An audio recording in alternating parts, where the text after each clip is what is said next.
जिस दिन मैडम के हाथ में बैग नजर आया था, यानी कि उनका सेफ्टी बैग जो अपनी इंजरी के कारण पहन रही थी, उसी दिन लगने लगा कि मैडम एक सेफ रूट ढूंढ रही हैं अपना। आखिरकार अब वो बाहर आई गई शो से। अब वो शो से क्यों बाहर आई, इसका असली कारण क्या है, इस सब के बारे में हम बात करेंगे।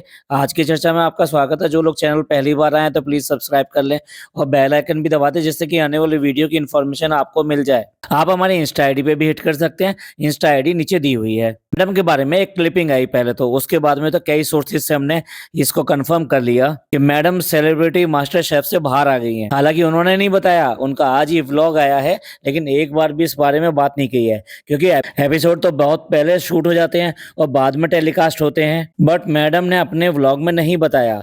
ये हो सकता है कि कॉन्ट्रैक्ट का एक पार्ट हो कि जब तक फाइनल टेलीकास्ट नहीं आ जाएगा, आई मीन उस इवेंट का टेलीकास्ट नहीं आ जाएगा, तब तक आप उस एपिसोड के बारे में कोई भी इंफॉर्मेशन बाहर मीडिया में नहीं देंगे। और अगर ये कॉन्ट्रैक्ट का हिस्सा था, फिर कैसे उषा ताई ने पूरी बात बता दी। उषा ताई के अकॉर्डिंग मैडम के हाथ में पेन चल रहा था और उसके लिए वो 2-3 दिन वो गायब भी रहीं, और उसके बाद में ठीक होने पे वो दोबारा से उन्होंने ज्वाइन किया और कुकिंग में पार्ट लिया। लेकिन फाइनली उन्होंने फिर मना कर दिया कि भी मैं ये सब नहीं कर पाऊंगी और मेरी हेल्थ ठीक नहीं है, मेरा हाथ ठीक नहीं है।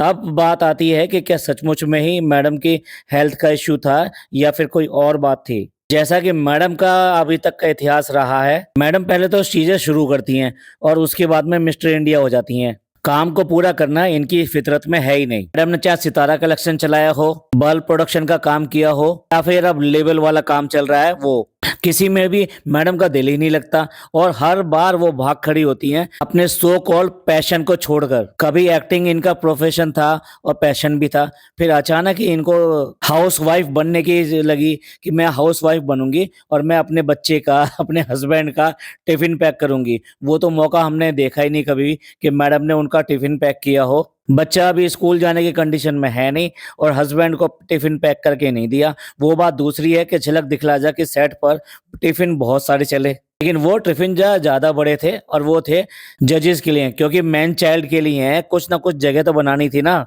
सच पूछो तो जनाब को ये शो दिलवाने में और उसके बाद में शो में इतना लंबा चलाए रखने के लिए मैडम ने बहुत एफर्ट किए हैं। तो मैडम का इतिहास अब तक जो है ना भगौड़ों का रहा है। जब भी कोई करना हो, कुछ काम किया, उसके बाद में इतना उछल उछल के दिखाया, इतना पैशन दिखाया कि जैसे उसके बिना ये रह नहीं सकती और उसी के लिए बनी है और सबसे ज्यादा अच्छा वो ही करके दिखाएंगी। लेकिन उसके बाद में अचानक ही पता चलता है वो सब बंद हो गया और पता भी नहीं चलता कि वो कहाँ गया। टिफिन का पता नहीं, लेबल को भी इतने जोर शोर से शुरू किया गया था, लेकिन उसके बाद में फिर ये शो ज्वाइन कर लिया गया, यानी लेबल पीछे चला गया। अरे भाई, आपने एक बिजनेस शुरू किया है, अपना इन्वेस्टमेंट लगाया है, अपनी एफर्ट लगाए हैं और फिर आपने ये भी कहा कि ये तो पैशन है मेरा, तो इतनी जल्दी पैशन से बाहर कैसे आ गए। और भाई अगर टिफिन ही आपको सारे पैक करने थे तो उसके बाद में फिर ये शो क्यों पकड़ लिया। अभी तो बच्चा बड़ा नहीं हुआ है, ये तो आपका ही मर्जी थी कि मेरा बच्चा छोटा है, मेरे को उसकी देखभाल करनी है और मैं अपने बच्चे के लिए सारा टाइम देना चाहती हूँ, उसको मिस नहीं करना चाहती बिल्कुल भी। तो फिर मैडम शो को पकड़ने में कुछ जल्दी नहीं कर दी। आपको 2-1 साल और रुक जाना चाहिए था। जब आपका बच्चा टिफिन लायक हो जाता उसके बाद में जाते। पर क्या है, मैडम को तो हर चीज की जल्दी भी है और उस जल्दी उसके ज्वाइन करने के साथ साथ भागने की भी जल्दी है। अगर इनके कैरियर पे बात करें, जो कि इनका सेलिब्रिटी मास्टर शेफ में रहा, तो स्टार्टिंग में तो मैडम ने बड़ा अच्छा किया और एक दिन ऐसा है कि उन्होंने वहां पे इम्यूनिटी पिन जीत ली। शेफ विकास के दिए हुए चैलेंज को बाखूबी करके निभाया, करके दिखाया और उसके बाद में इम्यूनिटी पिन मिल गई। तो इम्यूनिटी पिन मिलने के बाद में मैडम ने कितना खुश हुई, कितना खुश हुई और कितना उन्होंने वहां पे मतलब ड्रामा किया था, इमोशनल ड्रामा किया था कि मैं जो है इन औरतों की जो आवाज हूँ, जिन औरतों को किचन के अंदर दबा दिया गया है और मैं इसी तरह की औरतों को रिप्रेजेंट करती हूँ। सच पूछो तो जितने भी मास्टर शेफ में कंटेस्टेंट आए हैं, एक ही कंटेस्टेंट ऐसा है जो ट्रोलिंग का शिकार हुआ और वो सिर्फ और सिर्फ मैडम है। जितने भी कंटेस्टेंट है, चाहे निकी हो, चाहे अर्चना हो या राजीव हो, ये 3 नाम मैंने इसलिए लिए कि ये तीनों नाम जो थे ना, ये ऐसे थे जो अपना थोड़ा सा इनका बिग बॉस में जो कैरियर रहा था ना, वो बहुत ज्यादा लड़ने झगड़ने वाला रहा था। लेकिन इन्होंने भी कोई ऐसा ड्रामा नहीं दिखाया यहाँ पर। लेकिन मैडम तो लगता है कि पूरे ड्रामों का पिटारा लेके आई थी और एक दिन उन्होंने ये प्रेजेंट किया कि भाई किस तरीके से वो एक औरत की आवाज है, दबी हुई औरत की आवाज है, जबकि अपने घर में 5-5 हाउस हेल्प के बाद में इन्हें कुछ करना नहीं पड़ता, खाना नहीं बनाना पड़ता, कोई और काम काम नहीं करना पड़ता।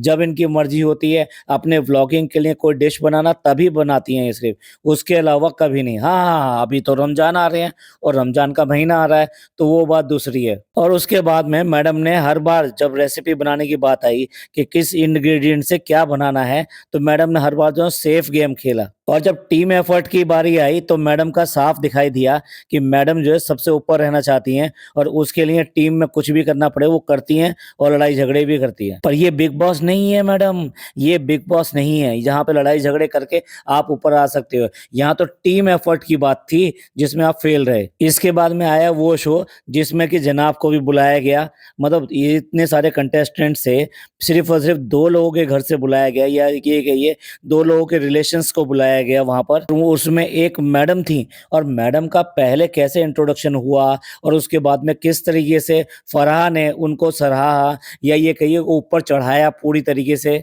लेकिन क्या है, ये टैलेंट वालों का शो है, यानी कि जो कुछ करके दिखाएगा उसी का होगा। हालाँकि सब लोग सीखते हैं और उसके बाद में बनाते हैं। शो का फॉर्मेट कुछ इस तरीके का है, आपको नहीं दिखाया जाता, लेकिन इनकी क्लासेस लगती हैं पहले ही, जो एक-एक शेफ़ मिला हुआ है इनको, वो इनको सारी चीज़ें सिखाता है, प्रैक्टिस कराता है और उसके बाद में ही वही चीज़ अगले दिन उस शो में एक टास्क के ज़रिए बनाई जाती है और उस बनी हुई चीज़ को अगले दिन जो अच्छी तरीके से रिप्रेज़ेंट करके दिखाता है, बनाकर दिखाता है, उसी को ये कहते हैं कि ये फर्स्ट, सेकंड एंड थर्ड है और इसकी डिश जो है वर्स्ट है। तो ऐसे में मैडम जो ये दिखाती हैं कि मेरे को बहुत कुकिंग आती है, तो उन्हें वो सब चीज़ें पहले बनानी सिखाई जाती थी, उसके बाद में किया गया। अब आप देख लीजिए, ये जिस शो की बात कर रहे हैं हम, जो इन्होंने टास्क दिया गया था शू पेस्ट्री वाला, मैडम ने अपने व्लॉग में 1 महीना पहले शू पेस्ट्री बनाई थी और जनाब को खिलाई थी। हालाँकि ये शू पेस्ट्री कारण बनी मैडम का वहाँ से अपनी इम्यूनिटी पिन खोने का। और सच में देख के आश्चर्य हुआ कि मैडम इतनी जल्दी कैसे सरेंडर कर सकती हैं, जहाँ जितने भी कंटेस्टेंट हैं, उनसे जैसा भी बन रहा है। यहाँ तक कि कइयों की शू पेस्ट्री बहुत अच्छी नहीं बनी। इवन देन वो इतनी कम बनी कि वो पूरी तरह से डेकोरेट करने लायक भी नहीं थी और वो खाली फिलिंग को करने के लिए ऊपर चॉकलेट डाली गई, जो भी कुछ किया गया। जितने कंटेस्टेंट थे अपने तो एफर्ट दिए ना उन्होंने, उनसे कैसी भी शू पेस्ट्री बनी हो। और जबकि मैडम तो ऑलरेडी पहले प्रैक्टिस कर चुकी थी और घर पे भी जो शू पेस्ट्री बनाई थी वो इन्होंने अच्छी बना ली थी। हालाँकि एक दिन वो शू पेस्ट्री जो आई मीन पहले जो शू पेस्ट्री बनाई थी वो इनसे बिगड़ गई थी। ओवन में रखते हुए दिखाया, लेकिन निकालते हुए नहीं दिखाया क्योंकि वो शू पेस्ट्री खराब हो चुकी थी। तो फिर दोबारा से शू पेस्ट्री रखी गई और ये पहचाना गया आराम से नंबर ऑफ शू पेस्ट्री और उसके बाद में जो पेपर बिछाया गया था उससे। तो जब मैडम ने वहाँ शू पेस्ट्री बना दी, तो शू पेस्ट्री वाले शो में ही कैसे हथियार डाल दिए। ये ऐसा क्या था जो शू पेस्ट्री बनाने में उनका इंटरेस्ट नहीं था और उन्होंने बिल्कुल अब आइडिया ही ड्रॉप कर दिया। ये आप एक शो में हो और आप रनिंग स्पिरिट होनी चाहिए, आपकी स्पोर्ट्समैन स्पिरिट होनी चाहिए और उसको पूरा करके दिखाना चाहिए। बात इसकी नहीं होती कि आप उसमें जीते या नहीं जीते, लेकिन अगर आपने टास्क भी पूरा नहीं किया तो इसका मतलब क्या है, आप तो छोड़कर भाग गए। मैडम ने आराम से अपनी इम्यूनिटी पिन वहाँ पे दी और ऊपर जाकर चढ़ गईं, यानी चाँद पर जाकर चढ़ गईं। अब मैडम ने जिस दिन से वो बैग डाला था, ये सीलिंग बैग डाला था अपने हाथ में, उस दिन से ही लग रहा था कि कुछ मामला गड़बड़ है। क्योंकि एक बार वो उन्होंने वो बैग उतार दिया, फिर ये भी कहा कि भई ऐसा कोई गंभीर बात नहीं है, डॉक्टर ने कहा है इसको बाँधे रहना है, लेकिन अगर आप काम करना चाहते हो, जब काम करना हो तो आप इसको खोल भी सकते हैं, यानी कुकिंग वगैरह करना हो तो ये कर भी सकते हैं।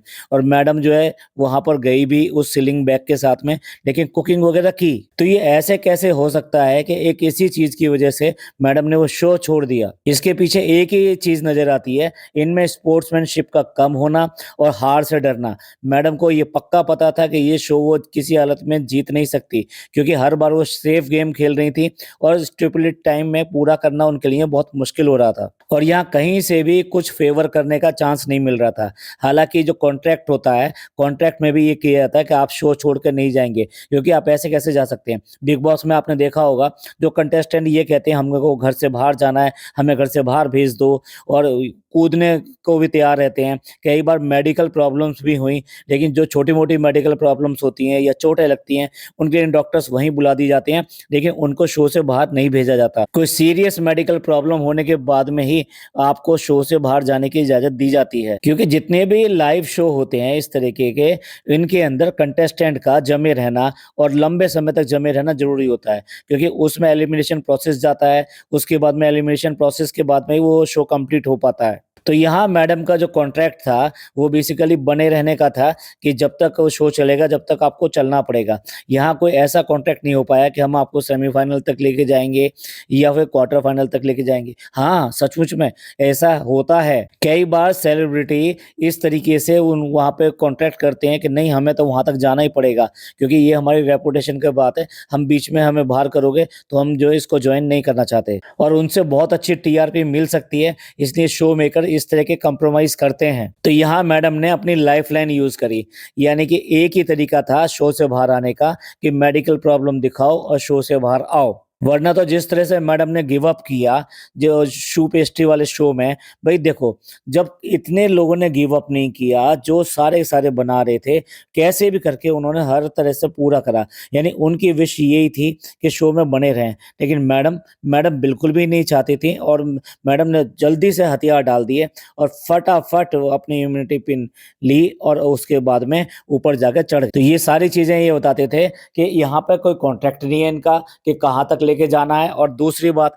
इनको बिल्कुल पूरा इस तरह का खतरा था कि वो किसी न किसी दिन एलिमिनेशन हो जाएँगे, क्योंकि एलिमिनेशन राउंड अब शुरू हो चुका है। तो इसलिए ये कह दिया जाए कि वे मेडिकल ग्राउंड पे बाहर आएँगे तो ज़्यादा विनर दिखाई देंगे, या ये कहिए अपने आप को जीता हुआ मान सकते हैं। ठीक है मैडम, ठीक है, ख़्याल अच्छा है, वहम के लिए हैं, और अब आएँगे एक दिन और दोनों के दोनों बैठ के ये सारी बातें बताएँगे। मेबी अगले व्लॉग में बताएँगे, क्योंकि अभी कुछ और इनके व्लॉग्स आई मीन शो आने बाकी हैं जिसमें मैडम हैं, और उसके बाद में मैडम गायब होने वाली हैं। अब क्योंकि सबको पता लग चुका है और मैडम के तो पुराना इतिहास है भागने का, तो इसलिए इस भागने के ऊपर बहुत कुछ बोला जाएगा, बहुत कुछ कहा जाएगा, और उसके बाद में हो सकता है दोनों आके ये बात करें, ये कैसे लोग हैं, तबीयत खराब में भी ऐसा करते हैं, और किसी का समझते नहीं है कि किसी का क्या प्रॉब्लम है, क्या दुःख है, बस अपना कहने का मतलब ये लोग वो हैं जो जेलस करते हैं हमसे। तो मैडम ये जो है ना, पहली बार नहीं है कि तुम इस तरीके से मैदान छोड़ के भागे। इससे पहले भी आपने जितने भी काम किए हैं, उनमें मैदान छोड़ के ही भागे हो। लेबल तो ऑलरेडी जो है बंद होने के कगार पे आ गया है। जो एक एम्प्लॉयी ने इतना लंबा-चौड़ा वीडियो बना के इनको एक्सपोज़ किया कि किस तरह की इनका तरीका है लेबल को चलाने का, तो आप समझ सकते हैं कि कितने अनप्रोफेशनल वे से ये लोग काम करते हैं। उसके बाद में एक्सपेक्ट करते हैं कि इनके जो व्यूअर्स हैं, सब्सक्राइबर हैं, वो इनका बिज़नेस हिट करवा देंगे। अरे डब्बा अगर कुछ भी करती है तो कम से कम उसको कंटिन्यू रखती है। ऐसा नहीं है कि छोड़ के भाग जाती है। उसने जितने भी अपना इन्वेस्टमेंट किया है वो प्रॉपर्टी इन सब चीज़ों में किया है, और अगर उसका रेस्टोरेंट चल रहा है तो चल रहा है ना, बंद तो नहीं हुआ है ना। कंप्लेन हो रही है, लोग बुरा कह रहे हैं, खाने को बुरा बता रहे हैं, सर्विस को बुरा बता रहे हैं, लेकिन चल तो रहा है ना। चाहे वो कितना ही फ़नी को वहाँ से बुला ले, लेकिन रेस्टोरेंट चला तो रही है ना। मैडम को अच्छी तरह दिखाई दे रहा था, इस शो में अब कुछ ज़्यादा मिलने वाला है नहीं। उसके अलावा मैडम जिस तरह शो में दिखाई दे रही थी ना, उसमें इस बात के लिए भी ट्रोलिंग हो रही थी कि मैडम के मोटापे को लेकर, मैडम के फेस को लेकर, मैडम के डार्क सर्किल को लेकर। मैडम जितना खुश होके बता रही थी कि टेलीविज़न पे मेरी दूसरी इनिंग, और मुझे पता भी नहीं था इतने अच्छे तरीके से आएगा, और मैं इस तरह से सामने आऊँगी सबके। लेकिन टायर के पंचर होते हुए देर नहीं लगी। हवा ऐसी तेज़ी से निकली कि पता ही नहीं चल रहा टायर जो है दौड़ने वाला भी था या फिर ऐसा ही था। दूसरी तरफ इतनी शिद्दत दिखाई कि भैया अब अपने बच्चे को भी लेके वहाँ पे जा रही हैं, जबकि बच्चे को ले जाना वहाँ बिल्कुल भी ठीक नहीं था। और सो कॉल्ड, जैसा कि इन्होंने जनाब ने आके बताया है कि वो अभी फीडिंग पे है। भाई पहली बात तो हमें तो कोरे झूठ लगते हैं ये बात, क्योंकि अब कहीं पर भी ये फीडिंग का आज तक नाम नहीं ले रहे, पिछले 8 महीने से कम। जो चीज़ रूटीन की होती हैं, उनके बारे में आदमी बात करता ही है। हम नहीं कह रहे कि बताना चाहिए था, लेकिन बात करता है, और आगे-पीछे वो बातें आ जाती हैं जब ये करते हैं आप। लेकिन नहीं, यहाँ तो कभी भी इन्होंने इस बारे में कोई बात नहीं करी, और अब अचानक कहते हैं कि ये फीडिंग कर रहा है, तो इसलिए जो उसको घर पे रखना बहुत मुश्किल है। अब मैडम भी इतनी महान बन रही थी कि देखो मैं अपने बच्चे की कितनी केयर रखती हूँ, जबकि ऐसा है कि जो लोग काम करते हैं, वो बच्चे को डेफ़िनेटली किसी न किसी के सहारे छोड़ते हैं। कोई नैनी हो या कोई भी हो, यहाँ तो इन्होंने नैनी के ऊपर भी पैसा खर्च करने की कोशिश नहीं करी। भारती को देख लीजिए, भारती ये कहती है कि मैं 14वें दिन अपने सेट पर थी। उसका भी सी सेक्शन हुआ था, सब कुछ हुआ था, लेकिन उसके बाद में भी उसने काम को नहीं छोड़ा, और बच्चे को रखने का तरीका तो आप जानते ही हैं उसने कैसे किया था। उसने दोनों माँओं को यानी सास को और अपनी माँ को, दोनों को रखा था। उसके बाद में बारी-बारी रखा। आज की डेट में एक अच्छी नैनी भी है उसके पास में। और मैडम के पास क्या है? मैडम के पास सिर्फ़ और सिर्फ़ एक्सक्यूज़ेज़ हैं। सुपर मॉम बनने वाली मॉम आज की डेट में फिर वापस बैक टू द पेविलियन। दूसरी तरफ देखा जाए तो जनाब ने भी 1 महीने में 1 व्लॉग डाला है। तो कुल मिला के ये मैडम डाल नहीं रही अपने व्लॉग, जनाब अपने व्लॉग नहीं डाल रहे। तो भैया जो इनकी रेगुलर अर्निंग थी वो भी चली गई। और अब तो अर्निंग वाला मंथ आने वाला है, रमज़ान आने वाला है, रोज़ व्लॉग डलने हैं। एक इधर से आएगा व्लॉग, एक उधर से आएगा। एक इंसिडेंट को 3-3 व्लॉगों में हम देखेंगे। तो कहते हैं ना ये बरकतों वाला महीना है, भैया इनके लिए तो कमाई वाला महीना है। करना है क्या? खाना बनाना है, खाना खाना है, थोड़ा-सा रमज़ान की बातें कर देनी है, इसके अलावा और कुछ नहीं करना है। कुछ शॉपिंग होती है इनकी रमज़ान के अंदर, जो रियल इबादत है, जो कि रमज़ान में करनी चाहिए, उसके ऊपर कभी ये बात नहीं करते हैं। तो हो सकता है मैडम को यही ज़्यादा प्रॉफ़िटेबल दिखाई दे रहा हो कि भैया घर पे बैठ के व्लॉग बनाओ, नहीं तो व्लॉग भी चले जाएँगे। जनाब तो उनके बच्चे हैं, तो मैन चाइल्ड जो है बिना मम्मी के तो कुछ काम कर ही नहीं सकता। और देख लो आप, कुछ भी काम नहीं हुआ है। अल्टीमेटली यही हुआ है कि मैडम को ही वापस अपना घर सँभालने के लिए आना पड़ रहा है। और जनाब के पास कोई प्रोजेक्ट भी नहीं है कैसा भी। तो आखिरकार जैसे मैडम का डायलॉग है ना, मैंने कहा था ना, तो आखिरकार वापस आ ही गई, जो हम सब लोग पहले से ही कह रहे थे। तो मैडम के हमेशा हर काम में इस भगोड़ेपन के ऊपर आपका क्या विचार है? प्लीज़ कमेंट करके ज़रूर बताइएगा। ये पॉडकास्ट आपको अच्छा लगा हो तो प्लीज़ लाइक कीजिए, सब्सक्राइब कीजिए और शेयर कीजिए। थैंक यू, धन्यवाद, शुक्रिया।